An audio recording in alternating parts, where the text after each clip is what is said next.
Bonjour à tous. Alors, je m'appelle Elettra. Je sais, c'est un prénom un peu particulier parce que je suis d'origine italienne. Mon prénom français, c'est Chloé. Et donc, vidéo présentation. J'ai décidé d'ouvrir cette chaîne parce que ça fait des années que j'y pense et que je regarde plein de vidéos chaque jour d'autres filles. Et donc voilà, ici on est le 4 novembre, donc en période de deuxième confinement. Déjà à l'heure du premier confinement, je me suis dit il faut vraiment ouvrir cette chaîne, j'ai l'opportunité de le faire. Je ne l'ai pas fait pour différentes raisons. Mais là, deuxième confinement, je me suis dit qu'il faut vraiment que je l'ouvre. Donc, voilà, pour me présenter, j'ai 26 ans. Je les ai fêtés le 28 octobre et je travaille au marketing. Voilà. Quoi dire d'autre? J'ai différentes passions. J'aime faire du piano, mais aussi j'aime tout ce qui est maquillage et lifestyle. Donc je suis déjà des chaînes de ce type et moi aussi je voudrais partager avec vous voilà, mes découvertes, mes recettes préférées, mes produits préférés. Donc, pour commencer, comme première vidéo, j'ai pensé à une vidéo les préférés du mois d'octobre parce que moi j'adore ce type de vidéo. Regarder ce type de vidéo me donne voilà, pas mal d'idées. Donc, c'est pourquoi j'ai commencé avec ce type de vidéo.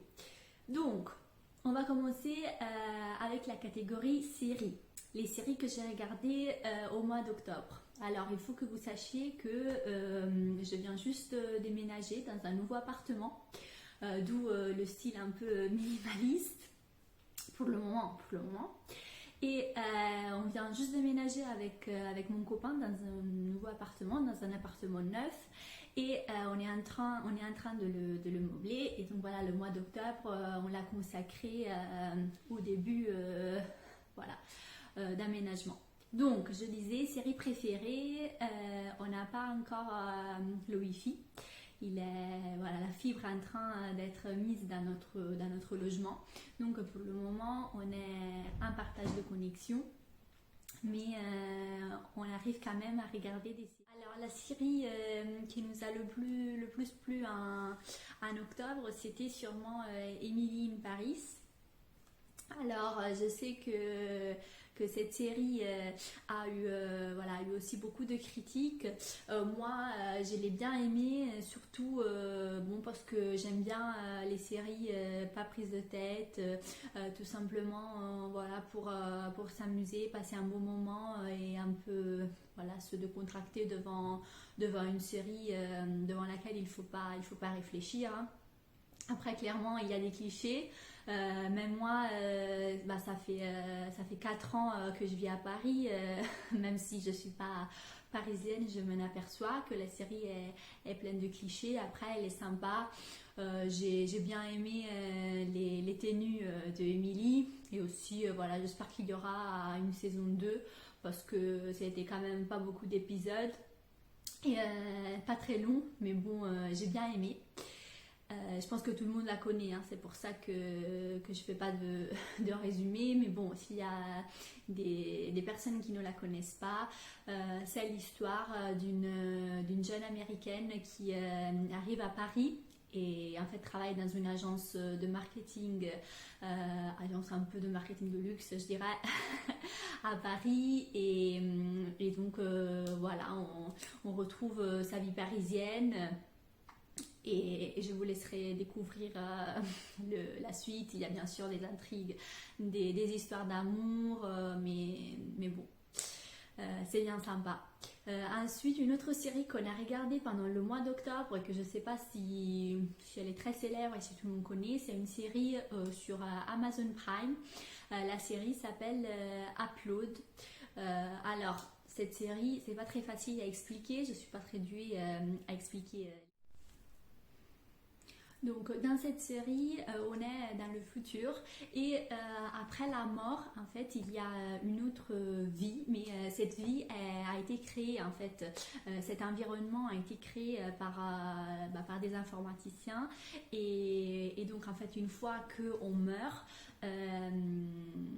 voilà, nos émotions, en fait, notre personnalité, notre âme, entre guillemets, avec tous nos souvenirs et toutes nos expériences, sont donc enregistrés et uploadés, d'où le titre, dans un monde parallèle en fait, où nous retrouvons un corps, mais ce corps est, voilà, nous sommes un peu comme des Sims en fait. Et donc en gros, quand une personne est morte, elle se réveille dans ce monde qui est tout à fait comme le monde réel. Donc en fait, le protagoniste par exemple, il se réveille c'est comme en fait un peu une maison de retraite, donc un hôtel en gros aussi, où il se réveille dans sa chambre, donc tout parfaitement comme si c'était la réalité, sauf qu'il n'est pas vivant, juste son corps, son âme, ses émotions, son esprit en fait a été uploadé dans une réalité virtuelle. Voilà le mot. Donc voilà, dans le monde réel, il y a d'autres personnes, donc des personnes vivantes bien sûr, qui sont appelées. Certaines font un métier qui donc gère les uploads, ces personnes sont appelées les anges et s'occupent voilà, des besoins de l'upload. Donc il y a une histoire d'amour entre le protagoniste qui meurt et est uploadé et une fille qui, comme métier dans la vie réelle, fait l'ange, donc s'occupe des uploads, et c'est un peu son ange gardien.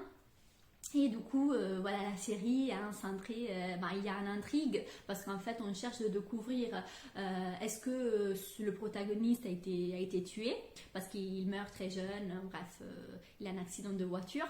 Je sais pas si c'est du spoil, je crois que si, mais bon...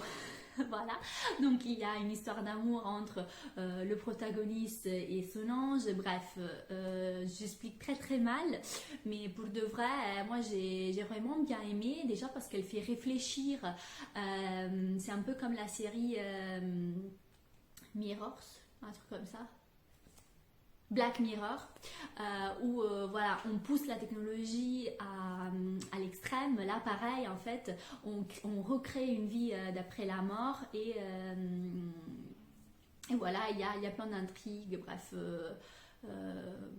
moi, je l'ai trouvé très sympa à regarder. Et elle fait également aussi, donc comme je disais, un peu réfléchir sur où la technologie peut nous amener et aussi en général à la vie, à la mort. Pour terminer sur la catégorie séries et films, un film que nous avons regardé sur Netflix, c'est le film de Enola Holmes. Donc Enola Holmes est la sœur de Sherlock Holmes et du coup la mère de Enola Holmes disparaît et voilà, et Enola doit la retrouver. Moi, j'ai vraiment bien aimé ce film, notamment pour les costumes, parce que l'ambiance, c'est l'ambiance voilà, d'une Londres dans les années, je sais pas, mais bref, un peu dans le passé. Et j'ai bien aimé des beaux costumes. Bon, déjà, j'aime bien tout ce qui est relié à Sherlock Holmes, voilà, les intrigues et tout, ça m'intrigue. Et donc je vous le conseille si vous ne l'avez pas vu sur Netflix. Prochaine catégorie, la catégorie livres. Alors vous devez savoir que je ne lis pas beaucoup. J'ai commencé vraiment à lire 10 minutes tous les soirs, je dirais, lors du premier confinement, donc en mars. Oui, je sais, ça fait pas beaucoup, que je lis pour le plaisir en fait. Pas des livres qui m'ont été obligés, pas des livres qui m'ont été voilà, donnés à lire par les professeurs en fait. Encore, ça remonte à mes études. C'est pas si loin, mais bon. Et donc, le livre que j'ai lu pendant le mois d'octobre, c'est un livre qui s'appelle Né sous... Pardon, je lis mes notes. Né sous une bonne étoile d'Aurélie Valogne. Alors pour le moment, pour les livres comme ça que je lis, juste parce que ça me fait plaisir en fait, je veux là aussi des livres pas prises de tête, voilà, juste des histoires sympas, décontractées, à lire avant de dormir. Pour le moment, Aurélie Valogne est une de mes écrivaintes préférées. Donc j'ai lu ce livre, Né sous une bonne étoile. Il raconte l'histoire d'un homme qui s'appelle Ferdinand. Ferdinand est un octogénaire, donc voilà, c'est un papy. Il vit tout seul parce qu'il a perdu sa femme. Et en fait, c'est un personnage très très particulier. Il n'est pas très sympa, en fait. Il n'est pas très sympa parce que il sait pas bien se comporter avec les autres. Bref, il est vraiment particulier. Mais il est très très attachant. Et ça, je m'en suis aperçue un peu avec tous les... J'ai lu aussi d'autres livres avant d'Aurélie Valogne. Et c'est vraiment... ces personnages sont vraiment tous très très attachants. Donc dans ce livre, voilà, il y a l'histoire de Ferdinand Brun. Brune peut-être, ou Brun, je sais pas.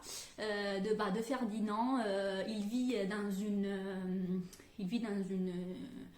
un immeuble en fait où il y a d'autres appartements et donc il y a une concierge, bref, il y a plein d'histoires et en plus les livres d'Aurélie Valogne ont toujours à la fin, je trouve, pas vraiment une morale, mais ils font réfléchir en fait et j'aime bien, ça se lit vraiment tout seul, je le conseille. Ensuite, catégorie nourriture préférée du mois d'octobre. Alors, mois d'octobre, on a eu donc notre robot Monsieur Cuisine qui nous permet de faire plein de nouvelles recettes et on a eu également la machine à café, très important. Et ma recette préférée du mois d'octobre a été sûrement les pâtes butternut lardons. Alors le butternut c'était vraiment le légume du mois d'octobre et les pâtes butternut lardon ont été mon plat préféré du mois d'octobre. Donc tout simplement on fait revenir le butternut, on le cuit et après on met des lardons, on met tous ensemble avec les pâtes, très simple et rapide mais vraiment le goût des deux combinés, très très bon. Ensuite, catégorie vêtements. Alors, catégorie vêtements, j'ai une robe de Zara qui a été ma préférée quand on pouvait encore sortir. Donc, voilà, je l'ai achetée chez Zara à l'hiver dernier et je l'ai remise là. Donc, ça a été ma tenue préférée du mois d'octobre et du coup je le mets avec les accessoires. J'aime bien la mettre avec ce serre-tête que j'ai pris chez Primark. Je trouve que voilà, c'est à peu près les mêmes couleurs, ça va très très bien ensemble, ça fait un peu un style Blair Waldorf avec les serre-têtes. Je crois que je vais le garder, non il n'est pas très adapté à la tenue mais bon. Voilà, et comme chaussures préférées du mois, c'est ces chaussures-ci. C'est des Bobies. En fait, j'ai gagné un jeu concours l'année dernière et je les ai reçus en février, je crois. Non, l'année dernière, non. Bon, au début d'année, bref. Et sauf que du coup, je les ai jamais mises parce que c'était l'hiver, après on était confinés. Du coup, là, le mois d'octobre, je les ai mises une fois. Parce que bon, on ne pouvait pas non plus sortir beaucoup, mais je les aime bien. Et du coup, c'était ma paire de chaussures préférée du mois. Nouvelle catégorie beauté. Premier produit préféré, c'est ce concealer de la marque Astra. Alors, je ne sais pas en France où c'est possible de le retrouver. Ça, c'est ma maman qui me l'a offert. Je chercherai à vous le trouver et je le mettrai dans la barre d'infos. Voilà, il est très très je trouve qu'il tient très très bien. Il a écrit qu'il dure 12 heures. Bah, je suis tout à fait d'accord. Moi je le mets, là j'ai pas de fond de teint, je mets juste ça et de la poudre matifiante. Et quand j'ai pas trop envie de me maquiller, ça va tout seul. Avec ça, produit préféré du mois, c'est ce mascara de Yves Rocher Feel Stronger. Je l'ai vu en cadeau et du coup je pensais qu'il était pas très bien, mais en fait si, ça fait de très beaux cils, hein.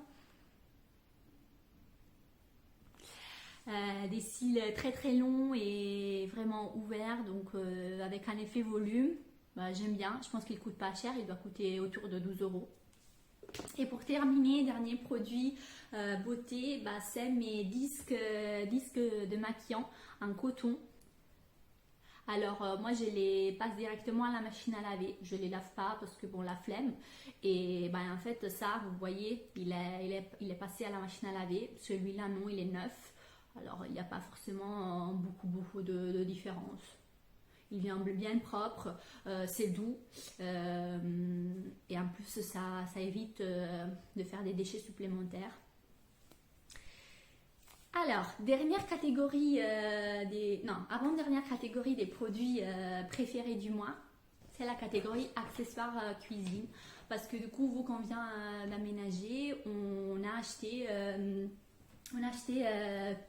pas mal de choses. Donc, le premier produit que je vous conseille, c'est le papier four réutilisable. Nous on l'a acheté sur Amazon. Je vous mettrai le lien, tous les liens des produits que je cite, au moins ce que je trouve, je vous mettrai dans la barre d'infos. Donc ce papier, en fait c'est pas du papier, c'est un silicone je pense, et c'est comme un papier four que vous mettez dans le four. Après il faut le laver et il est réutilisable. Dans le paquet il y en avait 3, on a payé les 3 10 euros. C'est bien pratique et ça évite de gaspiller encore beaucoup de papier. Un autre produit, un autre accessoire plutôt, c'est ça. Alors ça en fait je le mets comme set de table sous les assiettes. Et j'ai acheté ça, j'en ai acheté 5 je crois, non 6, 4 pardon. 4 chez Giphy je crois. Et là peut-être ça rend pas trop, mais avec l'assiette au-dessus ça rend bien. Dernière catégorie des préférés du mois, c'est la catégorie jeux. Alors il faut savoir que mon copain a beaucoup de jeux de société et moi aussi du coup j'ai commencé à y jouer avec lui et je commence vraiment à me passionner à ce monde. On a été... ils nous ont donné ce jeu que je vous conseille, notamment à cette période de confinement. Il s'appelle Unlock en fait, et dedans vous avez 3 jeux. Et c'est comme des escape games en fait. Vous avez un paquet de cartes, donc 3 paquets parce que c'est 3 jeux, et vous avez 1 heure de temps pour résoudre un jeu. Pour résoudre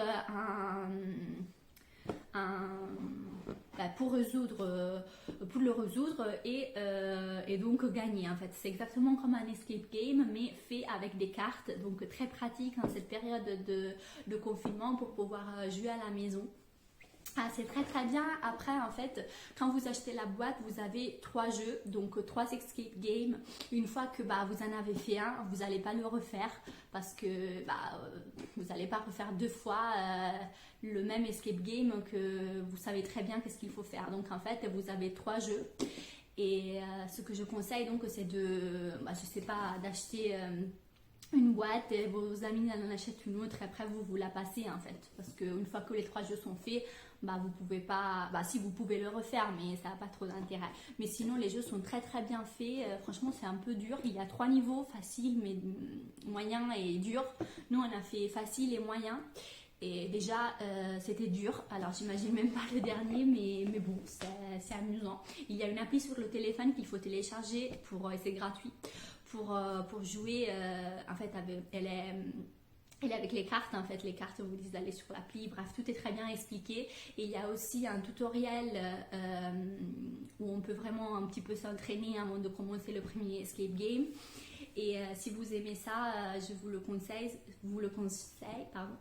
Ça change un peu des jeux classiques qu'on peut retrouver. Voilà, ça c'était mes produits préférés du mois. Si vous avez des questions, n'hésitez pas à me les laisser dans les commentaires. Si vous avez aimé la vidéo, n'hésitez pas à la liker, à vous abonner à ma chaîne. J'espère de tourner plein d'autres vidéos et de continuer mon projet de chaîne YouTube. Donc merci d'avoir regardé et à bientôt.